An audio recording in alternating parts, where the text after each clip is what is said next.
ഇപ്പൊ ഞങ്ങളുടെ ക്രിബൊക്കെ ഇങ്ങനെ ഒരു വിധം റെഡിയായി വരുന്നത് 2 ദിവസം കൊണ്ട് തുടങ്ങിയ പരിപാടിയാണ്. എന്തായാലും വലുതായിട്ട് പൈസ ഒന്നും ചിലവില്ല. കുറച്ച് പഞ്ഞി വെച്ച് തെർമോക്കോളും വെച്ച് അത്രേ ഉള്ളൂ. ബാക്കിയെല്ലാം നമ്മുടെ ഇതേ കാർട്ടനൊക്കെ എടുത്ത് വെച്ചിട്ടുണ്ടാക്കിയതാ. പിന്നെ ഇതൊക്കെ നമ്മുടെ ഒരു ക്രിസ്മസ് ട്രീ ഉണ്ടായിരുന്നു പഴയത്, അത് വെച്ചുണ്ടാക്കിയതാ. പിന്നെ ഇനി ബാക്കി സെറ്റപ്പ് ഒക്കെ ചെയ്യണം. രൂപം പഴയത് തന്നെയായിരുന്നു, പിന്നെ അതുകൊണ്ടങ്ങ് അഡ്ജസ്റ്റ് ചെയ്യാന്ന് വിചാരിച്ചു.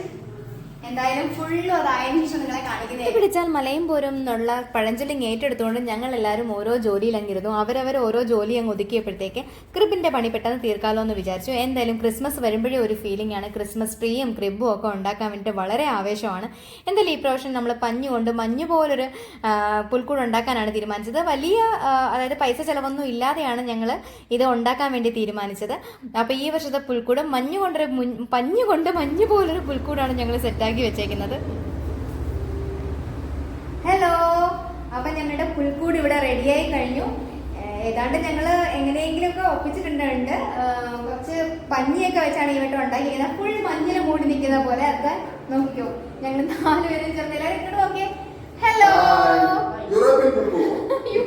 ക്യാപ്പൊക്കെ ചുമ്മാ ഷോക്കാണ് വെച്ചേക്കുന്നത്.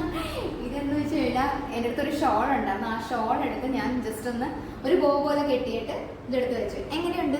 ചെറുതായിട്ടൊരു സെറ്റപ്പ് ഉണ്ടാക്കിയെടുത്തു. അപ്പോൾ എല്ലാവർക്കും ഇഷ്ടമായെങ്കിൽ ലൈക്ക് ചെയ്ത് സബ്സ്ക്രൈബ് സപ്പോർട്ട് ചെയ്യുക.